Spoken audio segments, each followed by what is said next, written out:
Good morning students, मेरा नाम doctor रेखा है। आज मैं आपको बीएड फर्स्ट ईयर का paper 5th gender school and society में बताऊंगी gender inequality in school, school curriculum, text book, classroom processes and student teacher interaction. मैंने आपको पहली वीडियोस में बहुत बार बताया है कि जेंडर इनइक्वालिटी क्या है। मैंने आपको बताया था कि अगर हमारे पुरानी प्रथाओं की बात करें, पुराने समय की बात करें, तो वहां पर बहुत ज्यादा डिस्क्रिमिनेशन था बिटवीन मेल एंड फीमेल। और अगर हम डिस्क्रिमिनेशन की बात करते हैं तो ये डिस्क्रिमिनेशन तब से शुरू हो जाता है जब एक बच्चा वूम में आता है मदर के। तो एक बच्चा जब उसकी जीवन स्टार्ट भी नहीं होता, जब उसका जीवन शुरू हो रहा होता है, तो उसी समय क्या किया जाता है, फीमेल फर्टिसाइड हो जाता है। ठीक है, अगर पता चलता है पेरेंट्स को कि कई बार वो अनविलिंग है इस चीज के लिए कि हमारे बेबी गर्ल हो, तो उसमें क्या है कि अब बच्चे माँ के गर्भ में ही बच्चे को मार दिया जाता है। और यहीं से शुरू हो जाती है जेंडर इनइक्वालिटी की कहानी। तो जेंडर इनइक्वालिटी जो कंसेप्ट मैंने आपको बताया था, ये बहुत ही पुराना है, आज का नहीं है। जेंडर इनइक्वालिटी में देखिए आप कि gender inequality has been social issue in India for centuries. बहुत सारे सेंचुरी से, बहुत सारे सालों से, शताब्दियों से जेंडर इनइक्वालिटी जो है ये हमारा एक सोशल इशू है, एक सामाजिक जो है इशू है ये हमारे लिए। That in many parts of India the birth of girl child is not welcomed, is not fact. Yeah, we know the fact that girl child is not welcome in many parts of India. जैसे मैंने अभी आपको बताया, उसको कई बार ऐसा होता है कि वूम में ही बच्चे को खत्म कर दिया जाता है, मार दिया जाता है, जिसे हम फीमेल फर्टिसाइड भी कहते हैं और कन्या भ्रूण हत्या भी कहते हैं इसको। So it is known fact too that discrimination starts from even begin the child is born and sometimes she is killed as fetus. अभी आपको बताया कि जब एक बच्चा या तो पैदा होता है, ठीक है, या फिर फाइटस, जब वो एक भ्रूण होता है उसी समय उसको खत्म कर दिया जाता है अगर वो पता चलता है कि ये एक बेबी गर्ल है। And it is happening in many parts of India. अब इसके लिए एक्ट बन चुके हैं, अब इसके लिए लीगल एक्ट हो चुके हैं, इसीलिए ये अब थोड़ी सी जो है स्टॉप हुई है, थोड़ा सा कम हुआ है। Next is and she manages to see the lights of the day. She is killed an infant which makes up highly speed child sex ratio where for every 1,000 boys in India there is only 908 girls. Yes, बहुत ही surprising fact है हम लोगों के लिए, कि बहुत ही problematic fact है हम लोगों के लिए कि हमारे देश की अगर हम सेक्स रेशो की बात करें तो 1000 लड़कों पर कितनी लड़कियां हैं, 908 लड़कियां हैं। तो ये हमारे लिए एक चिंतनीय और एक सोचने का विषय है कि इनइक्वालिटी, जो जेंडर इनइक्वालिटी है, वो कहां से और क्यों स्टार्ट होती है। In such a scenario, it is but obvious that for indefinite reasons many girls across the country are forced to drop out from the school. Yes, ये भी एक फैक्ट है कि छोटी सी उम्र में ही बेबी गर्ल को, या हम ये कह सकते हैं उस बालिका को जो स्कूल में पढ़ने के लिए आई है, तो बहुत सारे कारण ऐसे हैं जिन कारणों से उसको स्कूल से निकलना पड़ता है या अपनी स्टडीज कंप्लीट होने से पहले ही स्कूल को छोड़ना पड़ता है। तो एक बहुत ज्यादा सरप्राइजिंग फैक्ट है ये हम लोगों के लिए। नेक्स्ट मैं आपको दिखा रही हूँ कि gender equality, gender inequality has been prevalent in all societies for in centuries and continues to exist even today. हम ये नहीं कह सकते कि आज के समाज में जो है वो हमारे इक्वालिटी हो चुकी है पूरी तरह से, जेंडर इक्वालिटी। इन इक्वालिटी अभी भी है हमारे देश के बहुत सारे हिस्सों में है। अगर हम इक्वालिटी की बात करते हैं तो वो सिर्फ बातें ही हैं। बहुत सारे एरियाज में, मैं ये नहीं कहती कि नॉट इन ऑल, बट बहुत सारे एरियाज ऐसे हैं आज भी जहां पर इनइक्वालिटी होती है on the basis of gender. An example of gender prejudice is female ferticide. The widespread practice of aborting female ferticide happens every day. Yes, it is happening every day. हर रोज फीमेल फर्टिसाइड होता है। Legally कई बार नहीं होता, लेकिन हम कह सकते हैं कि एक खुफिया तरीके से ये चीज होती है या फिर छुपा कर ये चीज की जाती है। The reality of gender inequality in India, origin of gender inequality and how to deactivate it. हमारे ये देखना है कि इसकी सच्चाई क्या है, जेंडर इनइक्वालिटी की। कहाँ से मैंने आपको बताया, that is start from the womb of a mother, वहां से ये शुरू हो जाती है। तो इस जेंडर इनइक्वालिटी को हमें कैसे डीएक्टिवेट करना है। Now the gender equality is activate, we can't say that we are genderly we are equal, both gender are equal, तो we have to deactivate it, हमें इसको डीएक्टिवेट करना है। One of the most evil from the discrimination faced by a girl after marriage is practice of dowry. Yes, it's a fact. बहुत सारी लड़कियों की शादी इस वजह से नहीं होती क्योंकि उनके पास देने के लिए डाउरी नहीं है, दहेज नहीं है। तो ये भी एक बहुत बड़ा फैक्ट है, डाउरी सिस्टम हमारे समाज का, और एक बहुत बड़ा कोज है फीमेल फोर्टिसाइड का, और एक बहुत बड़ा कोज है जेंडर इनइक्वालिटी का। Next, gender inequality in school curriculum. अब हम ये नहीं कह सकते कि जेंडर इनइक्वालिटी, मैंने आपको कहा था that starts from the womb of a mother.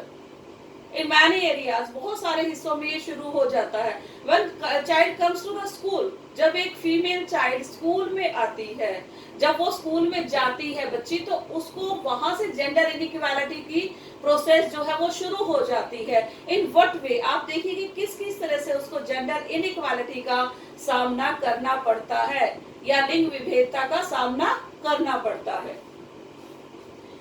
Mathematics in particular was identified as two texts for girls whose paths of origination were seen as inadequate. Yes. अब आप देखिए कि ज्यादातर टीचर्स क्या कहते हैं कि मैथ्स में जो है वो कौन से बच्चे अच्छे होते हैं, बॉयज, और फीमेल को क्या माना जाता है, गर्ल्स को क्या जाता है कि इनकी जो नॉलेज है वो इनएडिक्वेट है। ठीक है, तो यहाँ से स्टार्ट होता है हमारा जेंडर इनइक्वालिटी का process. Home science, music, arts and craft not read by males. Females do not take interest in physical education, physics and chemistry. It's a fact कि जो मेल हैं वो क्या पढ़ते हैं, वो उनके सब्जेक्ट देखिए आप, physical education, physics, chemistry, yes, they take interest in that. And females, what about females? Home science, music, arts and craft only. Why it is so? Why it is discrimination on the basis of gender? So discrimination starts from the school. Next is mathematics and science seen as the masculine. इनको masculine subject माना जाता है, mathematics को और science को, कि जो female member है वो इसको नहीं लेंगी और जो मेल है वो इन सब्जेक्ट्स को लेते हैं अक्सर, आमतौर। ठीक है, and language like national language and modern language is seen as femininity.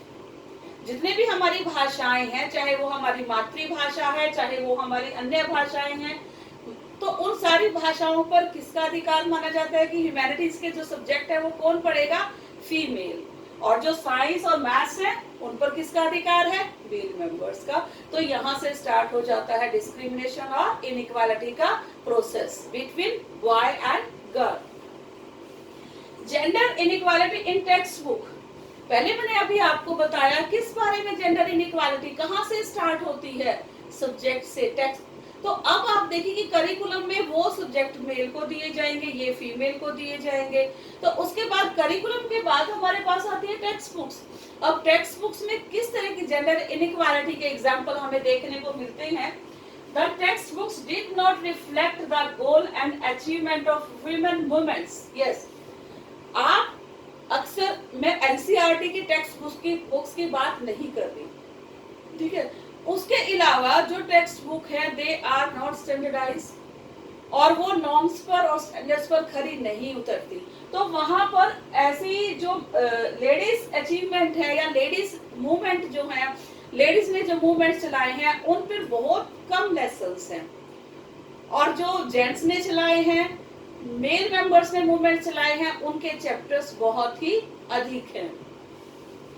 The textbook is and other books still poetry for people in the gender stereotyped way. Yes, gender stereotyped way मतलब क्या है कि रूढ़िवादिता, जिस प्रकार के समाज में रूढ़िवादिता थी वैसे ही लेखकों की सोच में भी थी। पुराने समय की बात कर रही, मैंने फिर दोहरा रही हूँ कि मैं एनसीईआरटी की बुक्स की बात नहीं कर रही। वहां पर हर चीज को देखकर, स्टैंडर्ड और नॉर्म्स को देखकर वो बुक्स बनाई जाती हैं, फ्रेम की जाती हैं। तो कुछ बुक्स ऐसी हैं जिनमें वही स्टीरियोटाइप सोच है जो पुराने समय में थी, और वही स्टीरियोटाइप्स बातें हैं उन बुक्स में, तो उनको हम फॉलो नहीं कर सकते। जो हमारी रूढ़िवादिता को, स्टीरियोटाइप्स होती है हमारी रूढ़िवादी सोच, कि जो हमारी रूढ़िवादी सोच को बढ़ावा देती है, हमको इनकरेज करती हैं, इस तरह की बुक्स को हमें नहीं पढ़ना चाहिए। Text books are the another agent of socialisation. समाज कैसा होगा? जैसी हमारी पुस्तकें होंगी, और पुस्तकें कैसी होंगी? जैसे हमारा समाज होगा, क्योंकि दोनों एक दूसरे पर इंटरडिपेंडेंट हैं। अगर हम ऐसे पढ़ेंगे, ठीक है, अगर हमारे देश में लोकतांत्रिक व्यवस्था है, तभी तो हमारी किताबों में भी लोकतांत्रिक व्यवस्था है, तभी तो हमारी किताबों में लिखा जाता है कि हिंदू, मुस्लिम, सिख, ईसाई आपस में सब भाई भाई, because we believe in democracy, that's why. तो अगर हम बात करते हैं सोशलाइजेशन की, तो सोशलाइजेशन का प्रोसेस कहाँ से शुरू होता है? सोशलाइजेशन का प्रोसेस किताबों को पढ़ने से शुरू होता है। जब एक बच्चा प्राथमिक स्तर पर इस प्रकार की पुस्तकें पढ़ेगा कि सारे के सारे भाई हैं, तो उसके अंदर वही भावना आएगी। अगर हम ये कहेंगे नहीं, हम सर्वोपरि हैं, हम सुपीरियर हैं, नहीं, ठीक है, हम सारे बराबर हैं, तो ये सोशलाइजेशन की जो भावना है, ये कौन पैदा करती है? किताबें ही पैदा करती हैं। नेक्स्ट है, in all books there are several stereotypes regarding gender. जैसे मैंने अभी आपको बताया कि जितनी भी पुरानी पुस्तकें हैं उनमें बहुत सारी रूढ़िवादिताएं थी लिंग के रिगार्डिंग या लिंग से संबंधित, ठीक है। There are many stereotypes in textbooks. Some textbooks are not based on norms and international standards. मैंने आपको अभी जिक्र किया था, जैसे अगर हम एनसीईआरटी की बुक्स की बात करते हैं तो they are based on norms and standards, लेकिन कुछ ऐसे राइटर्स होते हैं वो नॉर्म्स और स्टैंडर्ड्स को फॉलो नहीं करते। Next is gender inequality and teacher interaction. Yes, सबसे पहली कि जब एक बच्चे का एंटरिंग बिहेवियर होता है क्लास में, एंटरिंग बिहेवियर मीन्स जब वो क्लास को में आता है, ठीक है, तो वहां पर टीचर और स्टूडेंट की जब इंटरेक्शन होती है, सपोज किसी वहां पे गर्ल्स भी हैं और बॉयज भी हैं, तो हमें टीचर को पता चल जाता है, टीचर के नजरिए से वो किसको ज्यादा लाइक कर रही है, कि मेल को ज्यादा लाइक कर रही है या फिर फीमेल्स को ज्यादा लाइक कर रही है। तो इस इंटरेक्शन का, इस प्रोसेस का भी हमें देखना है कि इस प्रोसेस में किस तरह से ये जो प्रोसेस है वो स्कूल के अंदर ये प्रोसेस होता है, और इस प्रोसेस में किस तरह से जेंडर इनइक्वालिटी को बढ़ावा दिया जाता है, या जेंडर इनइक्वालिटी को कैसे इसमें हवा दी जाती है। देखिए, gender inequality and teacher interaction. First हम बात करें डिस्कशंस एंड डिबेट्स। यस, कि जब भी एक टीचर कोई भी टॉपिक पर डिस्कशंस कराती है, डिबेट कराती है, तो टीचर क्या क्या करते हैं? अक्सर आप सोचिए, इस चीज को इमेजिन कीजिए, टीचर क्या करता है? टीचर जो मेल बच्चा है, जो मेल मेंबर है क्लास का, जो बॉय है, उसको मेनली ये रिस्पॉन्सिबिलिटी दी जाती है, you have to take participate in discussions and debate, or you have to lead the all process. आपने पूरे प्रोसेस को लीड करना है। Why the responsibility is not given to a girl child or females? ये responsibility सिर्फ बच्चों को, लड़कों को क्यों दी जाती है? तो यहाँ पर डिस्क्रिमिनेशन जो है क्लासरूम में स्टार्ट हो जाता है। ड्यूटीज और subjects, mainly duties are provided to the male members. अब जैसे आप स्कूल में देखिए कि हेड बॉय बनती है मेनली, ठीक है, या फिर टीम की कैप्टन बनते हैं, तो मेनली क्या होता है? अक्सर ज्यादातर रेशो, मैं नहीं कहती कि रेशो कम ज्यादा, लेकिन बहुत ज्यादा डिफरेंस होता है, तो वहां पर किसे प्रेफरेंस दी जाती है? मेल्स को, बॉयज को। Next is activities. किसी भी तरह की एक्टिविटीज जब टीचर अपनी क्लास में कंडक्ट कराती है, तो मेन जो रिस्पॉन्सिबिलिटी है, रोल प्लेइंग है, कोई भी काम है, वो अक्सर जो मानसिकता टीचर की होती है, वो मेल बच्चों को या फिर अपनी कक्षा के लड़कों को वो जिम्मेदारी देते हैं। Next is audio visual aids. यहाँ पर अगर हम ऑडियो विजुअल एड्स की बात करें, तो यहाँ पर भी जो इम्पोर्टेंस है वो किसको दी जाती है? मेल को, बॉयज को, ठीक है। Next is self esteem. Self esteem मतलब आत्मानुभूति, अपने बारे में जानना, और सेल्फ एस्टीम की भावना, ये भावना भी टीचर किसके अंदर जागृत करता है, मेल मेंबर के अंदर, कि आप इतने हाइट्स पर जा सकते हो, आप ये काम कर सकते हो, आप ये कर सकते हो। तो ये सारी भावनाएं कौन जागृत करता है, ठीक है, teacher. Next is bias topic. कई बार बायस टॉपिक का मतलब क्या है यहाँ पे, कि कई बार ऐसे टॉपिक अध्यापक के द्वारा पढ़ाए जाते हैं। अब जैसे देखिए, अध्यापक अक्सर कक्षाओं में ना प्रिंस की कहानियां सुनाएंगे, ठीक है, राजकुमार की, राजाओं की। क्या राजकुमारी की कहानियां नहीं सुना सकते? ठीक है, तो डिस्क्रिमिनेशन तो वहां से स्टार्ट हुआ ना, क्योंकि टॉपिक्स उन्होंने ऐसे उठाए जो अब विद्वानों की कहानी है, विदुषियों की कहाँ है किताबों में, कंपैरेटिवली बहुत ज्यादा कम है। अगर हम दोनों का कंपैरिजन करें तो बहुत ही ज्यादा कम है कि जितने विद्वानों को पढ़ाया जाता है उतनी विदुषियों को या लेखिकाओं को, जितना लेखों की हम पढ़ते हैं कि जीवनियां, संस्मरण, निबोधार्थ, रेखा चित्र, उतनी हम क्या करते हैं, लेखिकाओं की नहीं पढ़ते, या ना हमें पढ़ाई नहीं जाती। तो यहाँ पर भी क्या है, डिस्क्रिमिनेशन है टॉपिक्स में भी। Leadership qualities. अब लीडरशिप क्वालिटीज की अगर हम बात करते हैं तो वो भी ये मानते हैं, जो मोस्टली टीचर्स हैं उनका ये मानना है कि जो लीडरशिप क्वालिटीज है, वो लीडरशिप क्वालिटी जो है वो फीमेल की बजाय मेल बच्चे में ज्यादा होंगी, या लड़कियों की बजाय लड़कों में ज्यादा होंगी, इसलिए वो रोल प्लेइंग उन बच्चों को दी जाती है। नेक्स्ट स्टूडेंट्स, मैं आपको बताना चाहूंगी कि क्लासरूम प्रोसेसेस। हाँ जी, क्लासरूम में किस तरह का प्रोसेस चलता है, किस तरह की इंटरेक्शन होती है, टीचर और स्टूडेंट के बीच में क्या होता है, किस तरह से ये चीजें आपके ऊपर हैवी हो जाती है। कई बार क्या है कि हम लोग कहते हैं कि नहीं, अब सपोज करो कोई भी कंपटीशन है आपके कॉलेज में, आपके स्कूल में, तो कहा जाता है कि नहीं नहीं ये गर्ल नहीं कर पाएगी, नॉट ये बॉय को खड़ा करो, ये बॉय कंट्रोल कर लेगा एवरीथिंग।